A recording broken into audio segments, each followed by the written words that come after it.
नमस्कार साथियों, मेरा नाम है हरी और स्वागत है आपका हमारे चैनल सिल्वर स्क्रीन क्लासिक्स पर। आज हम 2024 में रिलीज हुई movie what you wish for को एक्सप्लेन करेंगे।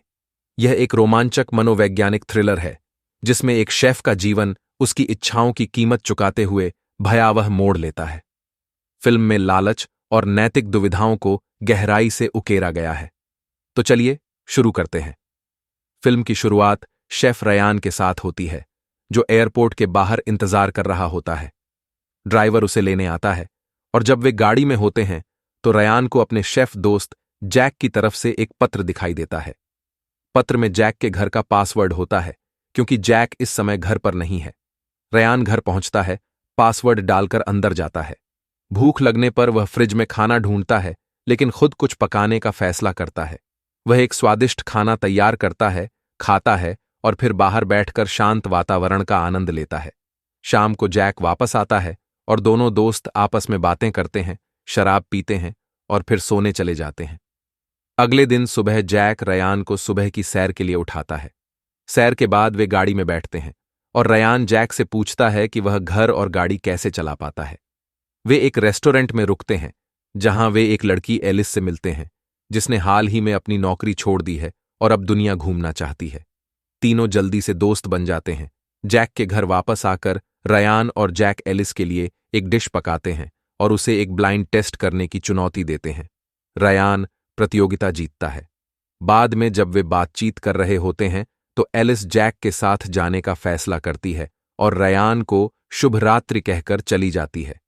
रयान थोड़ा उदास महसूस करता है लेकिन कुछ नहीं कहता। अगले दिन सुबह वह अपने फोन पर किसी रैबिट नाम के व्यक्ति के कुछ मैसेज देखता है। फिर वह जैक से दीवार पर लगे एक पेंटिंग के बारे में पूछता है। जैक के लैपटॉप पर अपना खाता चेक करते समय रयान 1.7 मिलियन यूरो का बैलेंस देखकर चौंक जाता है। वह जल्दी से ब्राउजिंग हिस्ट्री डिलीट करता है और लैपटॉप से हट जाता है। शाम को जैक सब्जियां लेकर आता है और फिर दोनों दोस्त एक पुल के पास बैठते हैं, जहां जैक अपने काम से असंतोष की बात साझा करता है। अगले दिन सुबह सैर से लौटने के बाद रयान यह देखकर हैरान रह जाता है कि जैक ने आत्महत्या कर ली है। वह क्या करना है समझ नहीं पाता और जैक के शरीर से माफी मांगते हुए उसे ठिकाने लगाता है। वह जैक के लैपटॉप को एक्सेस करने की कोशिश करता है लेकिन पासवर्ड नहीं जानता था। वह ऑनलाइन पासवर्ड रिकवर करने की कोशिश करता है लेकिन बैंक खाते तक पहुंच नहीं बना पाता क्योंकि बैंक आईडी का पासवर्ड चाहिए। मजबूरी में वह बैंक से संपर्क करता है लेकिन उन्हें वेरिफिकेशन के लिए ड्राइविंग लाइसेंस चाहिए। रयान ऑनलाइन फर्जी लाइसेंस मंगवाने की कोशिश करता है क्योंकि उसे अपनी मां को बचाने के लिए पैसे चाहिए, जिन्हें रैबिट नाम का व्यक्ति पकड़कर बैठा है। रात में वह जैक के शरीर को एक नदी में फेंक देता है। अगले दिन रैबिट और अधिक पैसे मांगता है, जिसे रयान मना कर देता है और उसकी बेचैनी बढ़ जाती है। वह अपने दोस्त केविन को फोन करता है और उससे पैसे उधार मांगता है। वादा करता है कि वह 3 गुना पैसे लौट आएगा। हालांकि केविन उसे इस स्थिति से दूर रहने की सलाह देता है और फोन काट देता है। जब वह घर लौटता है तो एक कार पहले से ही वहां खड़ी होती है। अंदर जाकर वह इमोजीन से मिलता है, जो उसे जैक समझती है और उसे मॉरिस से मिलवाती है। रयान, जो जैक होने का नाटक करते हुए थक चुका है, इमोजीन को एडवांस पेमेंट देने के लिए राजी कर लेता है। वह उन्हें पैसे दूसरे खाते में भेजने के लिए कहता है, जो वे कर देते हैं, और रयान वह पैसे रैबिट को ट्रांसफर कर देता है। इमोजीन और मॉरिस उसकी बेचैनी नोटिस करते हैं। बातचीत के दौरान रयान को एहसास होता है कि उसने कुछ तैयारी नहीं की और वह कहता है कि उसे स्पेनिश नहीं आती। बाद में जब वे कुछ लोगों को सड़क पर देखते हैं तो रयान को पता चलता है कि वे असल में मानव मांस चाहते हैं। यह जानकर रयान चौंक जाता है, लेकिन वह ऐसा दिखाने की कोशिश करता है जैसे वह इस बारे में जानता हो। हालांकि वह मना कर देता है, लेकिन इमोजीन उसे चेतावनी देती है कि इससे एजेंसी की प्रतिष्ठा को नुकसान हो सकता है। रयान अनिच्छा से वहां रुकने के लिए राजी हो जाता है, हालांकि उसे जो कुछ हो रहा है उससे डर लग रहा है। रात में वह चोरी छिपे भागने की कोशिश करता है, लेकिन इमोजीन उसे पकड़ लेती है। वह जल्दी से झूठ बोलता है कि उसे नींद नहीं आ रही थी। इमोजीन फिर उसे उनकी एजेंसी के बारे में और बताती है, यह बताते हुए कि वे हर साल 100 मिलियन कमाते हैं और 50 लोगों के मांस को प्रोसेस करते हैं। एजेंसी में 75 लोग काम करते हैं और वे अपने मुनाफे का 10% चैरिटी में देते हैं। वह अपने काम को सही ठहराने की कोशिश करती है और कहती है कि वे कुछ गलत नहीं कर रहे हैं। अगले दिन मॉरिस रयान को ड्राइव पर ले जाता है, जहां वे एक बूढ़ी औरत और एक लड़की का पीछा करते हैं। हालांकि महिला और लड़की अचानक गायब हो जाते हैं। लौटते समय वे मैकेनिक जैसी से मिलते हैं। वे बहाना करते हैं कि उनकी गाड़ी खराब है।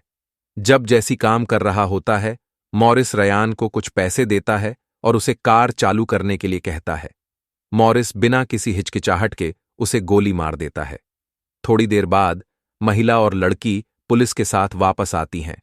मॉरिस और रयान पर उनका पीछा करने का आरोप लगाती हैं। मॉरिस बड़ी सफाई से समझाता है कि वे होटल के लिए एक लोकेशन देख रहे थे और रयान के लिए काम कर रहे हैं। पुलिस उनकी आईडी चेक करती है और मॉरिस की कहानी से संतुष्ट होकर उन्हें जाने देती है। जैसी का शव गाड़ी में डालकर वे वापस घर लौटते हैं। अब रयान नर्वस होकर पूछता है कि दूसरा बॉडी कहां से मिलेगा। मॉरिस बताता है कि अब पुलिस भी जुड़ गई है, इसलिए उन्हें ज्यादा सतर्क रहना होगा और बाद में इस बारे में सोचेंगे। घर पहुंचने पर इमोजीन सिर्फ एक शव देखती है और मॉरिस से सवाल करती है। वह उसे समझाता है कि क्या हुआ और अब रयान को मांस तैयार करना है। वह शव को एक गुप्त कमरे में ले जाकर उल्टा लटका देती है और रयान को मटन के रूप में इसे प्रोसेस करने के लिए छोड़ देती है। रयान अनिच्छा से अपना काम पूरा करता है। जब मॉरिस पूछता है कि सब तैयार है या नहीं, वह सुन्न होकर जवाब देता है कि सब ट्रे में है। मॉरिस बची हुई चीजों को ठिकाने लगाने चला जाता है, जबकि रयान, जो गिल्टी से दबा हुआ है, और भी ज्यादा हताश हो जाता है। अकेले में उसे पता चलता है कि उसका फर्जी ड्राइविंग लाइसेंस आ चुका है। वह इस मौके का फायदा उठाकर अपना बैग पैक करता है और भागने की कोशिश करता है। भागते समय कुछ वर्कर उसे देख लेते हैं। घबराहट में वह पीछे मुड़कर देखता है और गलती से एक वर्कर से टकरा जाता है। मॉरिस आता है और कार को वापस जगह पर लगाने में मदद करता है, साथ ही रयान से सवाल करता है, जिसे वह अब भी जैक समझता है। अंदर लौटने के बाद रयान मॉरिस से पूछता है कि वह कितने समय से एजेंसी के लिए काम कर रहा है और क्या उसे कभी पछतावा होता है। मॉरिस ठंडे तरीके से इसे स्वरों के वध से तुलना करता है और अपने काम में आनंद लेने की बात कहता है। फिर इमोजीन रयान को रात के खाने की जानकारी देती है और वह अनिच्छा से खाना तैयार करता है। रात को मेहमान खाने के लिए आते हैं। इसी दौरान इमोजीन को एक कॉल आती है और वह रयान से बात करने के लिए बाहर चली जाती है। तभी डिटेक्टिव रुइज और ऑफिसर गैलो आते हैं और मॉरिस के बारे में पूछताछ करते हैं। इमोजीन झूठ बोलती है कि मॉरिस घर पर नहीं है और फिर अधिकारियों को अंदर बुलाती है। वे रयान के पास आते हैं और उससे कुछ सवाल पूछते हैं। रुइज रयान को एक छोटे लड़के की फोटो दिखाते हैं और पूछते हैं कि क्या उसने उसे पहले कभी देखा है। रयान अपने झूठ के बोझ तले दबा जवाब देता है कि वह लड़का उसे उसके एक दोस्त की याद दिलाता है, जो अब नहीं है। रुइज मॉरिस से मिलने की इच्छा जताता है, लेकिन उसे इंतजार करने के लिए कहा जाता है और इमोजीन उसे कुछ सूप ऑफर करती है। फिर वह मेहमानों को स्थिति के बारे में बताने बाहर चली जाती है। रुइज और गैलो सूप का आनंद लेते हैं और थोड़ी देर बाद मॉरिस आ जाता है। रुइज उससे सवाल करता है और खाने के दौरान वह लड़के की फोटो मेहमानों को दिखाता है, यह पूछते हुए कि क्या कोई उसे पहचानता है। जांच के बाद डिटेक्टिव रुइज मेहमानों के साथ डिनर में शामिल हो जाते हैं। इस बीच इमोजीन एक अन्य मेहमान से बातचीत करती है। एलिस भी पानी मांगते हुए आती है और इमोजीन उसे रयान के पास ले जाती है। जब इमोजीन रयान को जैक कहती है तो एलिस को शक होने लगता है और वह रयान से कुछ तीखे सवाल पूछने लगती है। जैसे ही गैलो वहां से निकलता है, एलिस खाने का एक टुकड़ा लेने लगती है। रयान जल्दी से उसे रोक लेता है, क्योंकि उसे पता है कि वह भोजन वास्तव में क्या है, जबकि अन्य मेहमान अपने डिनर का आनंद ले रहे होते हैं। डिटेक्टिव रुइज मेहमानों से और सवाल पूछते हैं, जिससे माहौल और भी तनावपूर्ण हो जाता है, क्योंकि सभी लोग एक साथ बात करने लगते हैं। रसोई में रयान खून का सूप बना रहा होता है और खुद को शांत बनाए रखने की कोशिश करता है। वह एलिस से वहां से चले जाने के लिए कहता है, और जब वह जैक के बारे में पूछती है तो रयान झूठ बोलता है कि जैक यूके चला गया है और अब कभी वापस नहीं आएगा। अब एलिस को शक होने लगता है और वह वहां से जाने का फैसला करती है। जैसे ही वह कार में बैठकर निकलती है, उसकी कार अचानक खराब हो जाती है और मॉरिस उसकी मदद के लिए वहां पहुंचता है। वापस डिनर में अगली डिश मेहमानों को परोसी जाती है और डिटेक्टिव रूइज भी इसे चुपचाप खा रहे होते हैं, बिना यह जाने कि वे वास्तव में क्या खा रहे हैं। बाद में रयान इमोजीन से ग्रेटा के बारे में पूछता है, जो एजेंसी की एक पूर्व कर्मचारी थी। इमोजीन के अस्पष्ट जवाब उसकी चिंता और बढ़ा देते हैं। इस बीच एलिस बाहर इंतजार कर रही होती है, असमंजस में और डर से भरी हुई। रयान जब जीभ की डिश तैयार कर रहा होता है, उसे पता चलता है कि जीभ खराब हो चुकी है। इमोजीन जल्दी से सुझाव देती है कि उन्हें जीभ से एक मीठी डिश बनानी चाहिए, क्योंकि अब कोई और विकल्प नहीं है। रयान हिचकिचाते हुए सहमत हो जाता है, क्योंकि वह अपने कवर को बनाए रखना चाहता है। थोड़ी देर बाद एलिस फिर से आती है, ठीक उसी समय जब रयान मिठाई परोसने की तैयारी कर रहा होता है। वह मेहमानों को डिश परोसता है, लेकिन जानबूझकर डिटेक्टिव रूइज को जीभ की मिठाई नहीं देता। इसके बजाय वह रूइज को एक नोट देता है, जिसमें उसे बाथरूम में मिलने के लिए कहा जाता है। रूइज जब नोट पढ़ता है, वह बाथरूम की ओर जाता है, जहां रयान उसका इंतजार कर रहा होता है। घबराए हुए रयान उसे बताता है कि उसे पता है जोस्से के साथ क्या हुआ। वह बताता है कि जोस्से की हत्या कर दी गई थी और जो मांस रूइज ने खाया वह वास्तव में जोस्से का था। यह सुनकर रूइज चौंक जाता है और तुरंत उल्टी कर देता है। इमोजीन, जिसे कुछ गड़बड़ का आभास हो जाता है, रूइज से पूछती है कि क्या सब ठीक है, और वह जवाब देता है कि सब ठीक है और फिर से डिनर में शामिल हो जाता है। रूइज अब सच्चाई जानने के बाद और जांच करने का फैसला करता है और वह गुप्त कमरे की ओर जाता है। हालांकि वह अपना फोन दूसरे कमरे में छोड़ देता है, इसलिए वह रयान से उसे लाने के लिए कहता है। जब रयान फोन लेने जाता है, बाहर मेहमान उसकी तारीफ करते हैं कि खाना बहुत अच्छा था और वे फिर से एजेंसी से एक डिनर बुक करना चाहते हैं।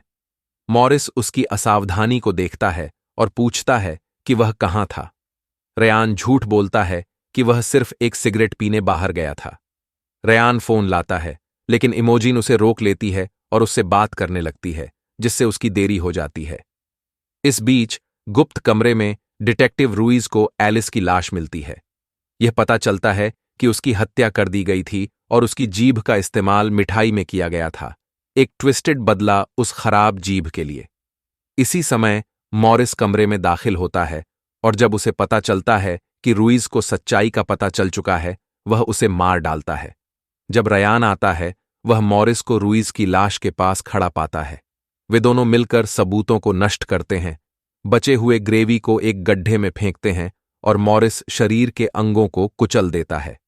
इमोजीन ठंडे और निर्दयी तरीके से रूइज की बहन को एक ईमेल भेजती है, जिसमें उसकी गुमशुदगी को कवर करने की योजना बनाती है।